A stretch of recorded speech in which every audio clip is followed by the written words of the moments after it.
Kenapa kok diturunkan dalam bulan Ramadan? Tujuannya adalah ini supaya kepada masyarakat, kepada umat Muhammad, pada kita semua. Ini supaya selalu membaca Al-Quran, mempelajari isi kandungannya, mentadarusnya, mentadaburinya.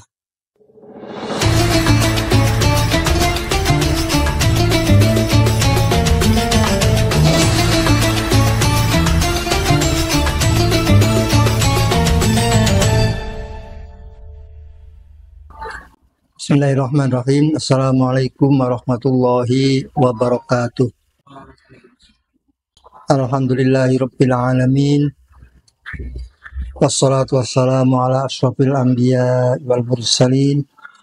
Sayyidina wa habibina wa syafi'ina wa maulana Muhammadin sallallahu alaihi wasallam wa ala alihi ashabihi ajma'in.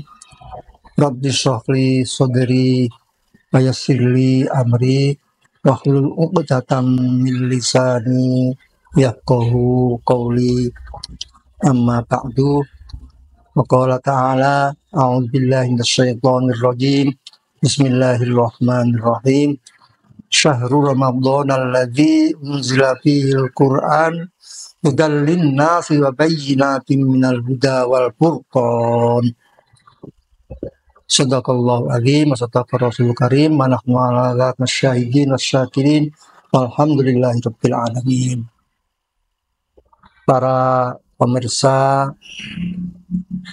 TV Al-Hikam, para pendengar, para mahasantri, dan para jamaah lainnya. Pada kesempatan malam ini, saya diminta oleh panitia Ramadan, Ihya Layali Ramadan, untuk menyampaikan tentang sejarah turunnya Al-Quran dan hikmahnya. Para pemirsa dan para jamaah hadirin yang dimuliakan Allah Subhanahu wa taala. Nuzulul Quran. Peristiwa nuzul Quran, peristiwa diturunkannya Al-Quran. Ini setiap bulan Ramadan semarak Indonesia selalu diperingati. Baik itu dari musola, di masjid, di pemerintahan, bahkan di istana, di Masjid Istiqlal, semua pada mengadakan peringatan nuzul Quran. Sebenarnya apa nuzul Quran itu? Nuzul Quran itu adalah turunnya Al-Quran. Ini yang kita peringati ini. Apa tujuannya dan apa hikmahnya? Al-Quran diturunkan dari Lauhil Mahfuz. Ini dua periode, dua tahapan.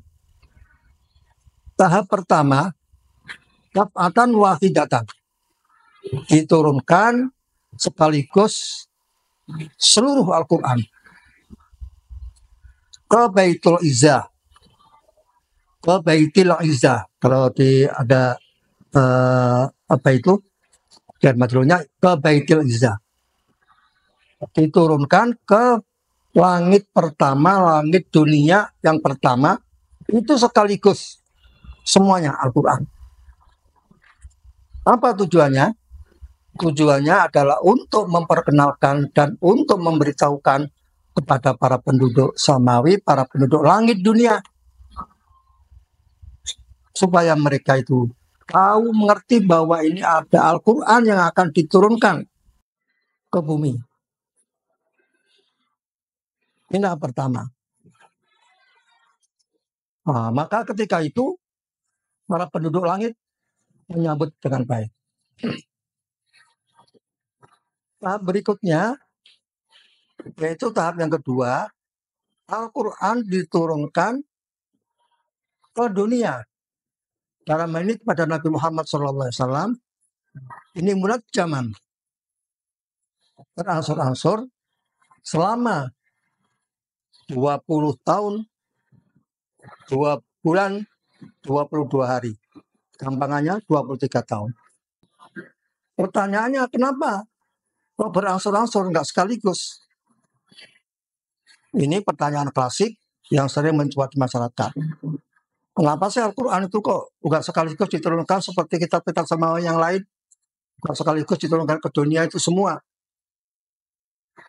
Sekaligus itu kok munajaman? Nah, hikmahnya pertama kali yaitu lisab bidabil bu'adaka warat tanau tartila. Supaya Al-Quran diturunkan munajaman ini supaya Nabi Muhammad SAW dan umatnya itu bisa memahami isi kandungannya dan bisa memantapkan dalam lubuk hatinya. Begitu wahyu turun, dibaca, dihafal, dipahami isi kandungannya dan diamalkannya. Jadi munajaman bertahap. Satu itu. Yang kedua, kenapa nggak sekaligus turunnya itu? Yang kedua, karena di dalam Al-Quran itu, dalam ini, ada peristiwa-peristiwa yang terjadi di kalangan masyarakat. Maka diperlukan jawabannya saat itu. Contoh soal, Nabi Muhammad SAW pernah dalam perjalanan dari Madinah ke Mekah. Di tengah-tengah jalan, ditemui oleh seorang Nasrani. Nabi Muhammad sedang istirahat di bawah pohon kurma, ditemui. Wahai Muhammad, apa Anda betul Anda Nabi? Iya. Kalau betul Anda Nabi, saya ingin tanya, apa itu? Roh itu di mana itu?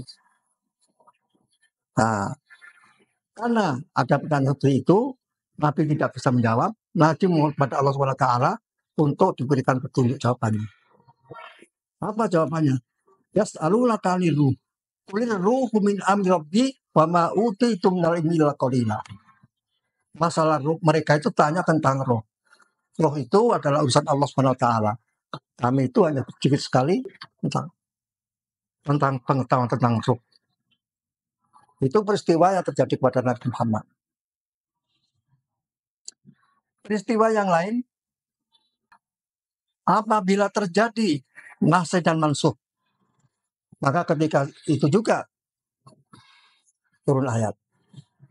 Yaitu contoh soal ketika masalah orang perempuan yang ditinggal mati suaminya itu harus melakukan masa iddah, harus berkabung masa iddah. Awal mulanya adalah 1 tahun iddah itu. Sebagaimana dalam Al-Quran, A'udzubillahi minasyaitonir rajim, Bismillahirrahmanirrahim. Walladzina yatawaffawna minkum wa yadharuna azwajan wasiyatan li azwajihim mata'an ilal hauli ghaira ikhraj. Awal mulanya iddah wanita yang ditinggal mati suaminya itu 1 tahun. Nah, karena ini dirasa berat, maka Allah Subhanahu wa taala memberikan keringanan kepada hambanya menjadi 4 bulan 10 hari. Sebagaimana dalam Al-Quran, A'udzubillahi minasyaitonir rajim, Bismillahirrahmanirrahim. Walladzina yatawaffawna minkum azwajan yatarabbasna bi anfusihinna arba'ata asyhuri wa asyra. Menjadi 4 bulan 10 hari. Jadi yang tadinya itu iddah itu bagi wanita yang ditinggal mati suaminya itu 1 tahun, karena itu dirasa dipandang itu memberatkan umatnya, maka dinasah menjadi 4 bulan 10 hari. Ini antara lain hikmah dari Al-Quran diturunkan secara munajaman. Kemudian peringatan dan teguran kepada Nabi Muhammad SAW.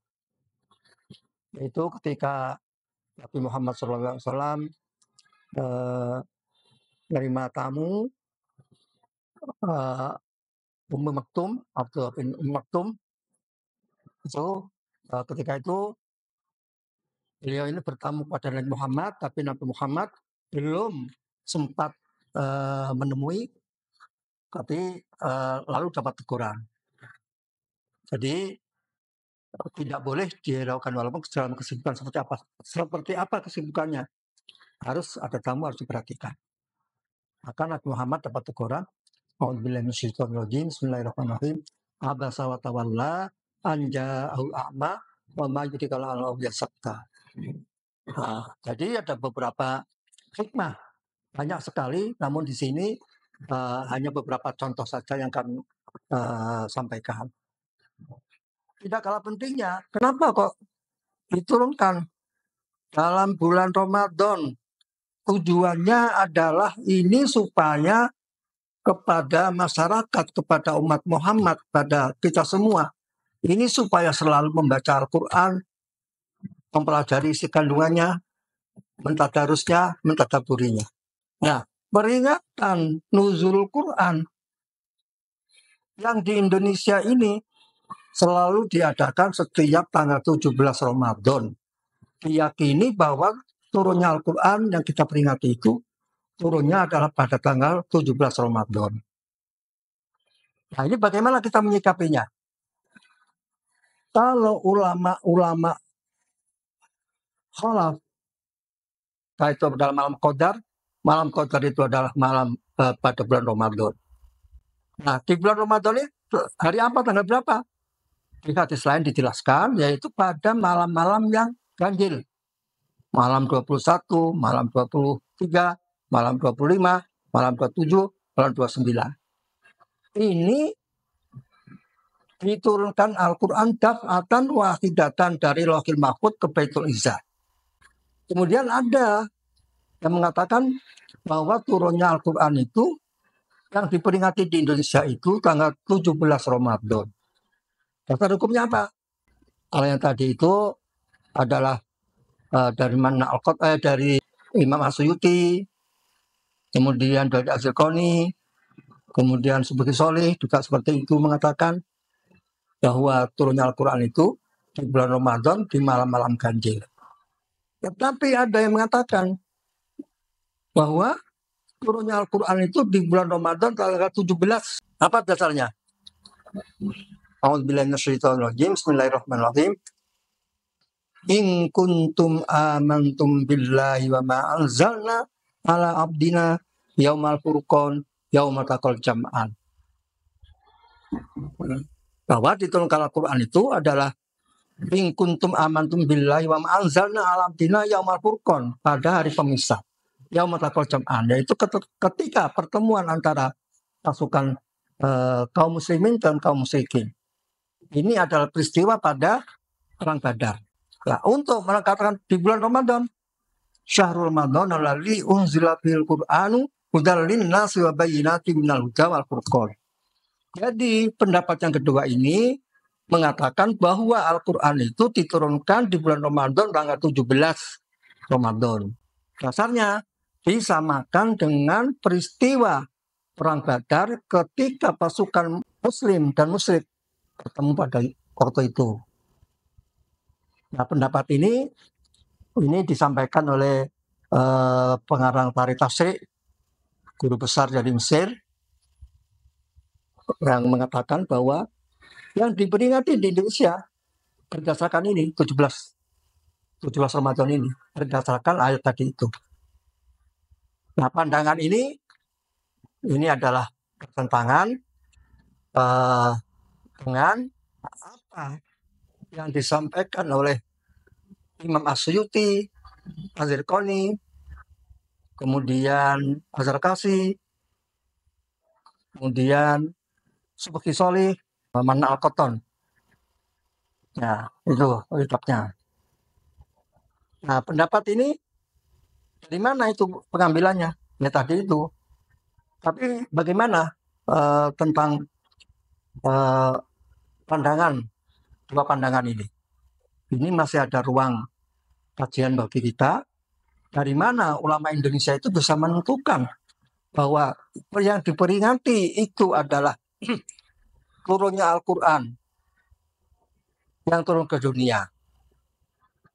Nah, padahal turunnya Al-Quran itu satu waktu, yaitu pada malam yang berkah di bulan Ramadan, di malam Qadar. Itu satu waktu. Kalau satu waktu itu berarti yang diperingati adalah turunnya Al-Quran dari Lauhul Mahfuz ke Baitul Izza. Nah, Al-Quran yang turun melalui zaman ke Indonesia, ke bumi, itu bukan satu waktu. Bertahap sampai selama 20 tahun, 22 bulan, 22 hari. Bertahap. Jadi pendapat ini ditangkap oleh pandangan dari ulama kholaf. Lalu bagaimana? Kok bisa di Indonesia seperti itu? Ini mempunyai ruang untuk mahasiswa Al-Hikam, STKK, untuk mengadakan kajian ulang. Dari mana ulama Indonesia itu bisa menentukan bahwa peringatan turunnya Al-Quran itu di bulan Ramadan tanggal 17. Yang diperingati adalah turunnya Al-Quran tahap kedua dari langit ke Nabi Muhammad. Padahal turunnya Al-Quran itu daf'atan wahidatan, sekaligus satu malam. Kalau sekaligus satu waktu, berarti itu turunnya Al-Quran dari Lauhul Mahfuz ke Baitul Izza. Kalau tahap kedua, dari langit Baitul Izza ke bumi, itu bertahap berangsur-angsur selama lebih kurang 23 tahun. Ini patut menjadi kajian kita.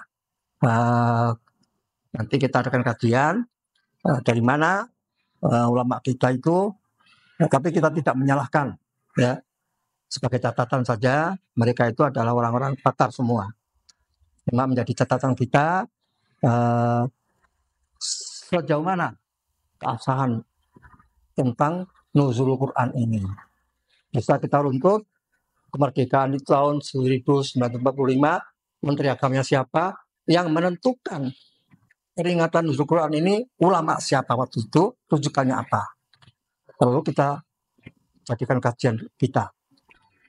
Sekian, kurang lebihnya mohon maaf. Wal a'fu minkum, wallahu muwaffiq ila aqwamit thoriq. Wassalamualaikum warahmatullahi wabarakatuh.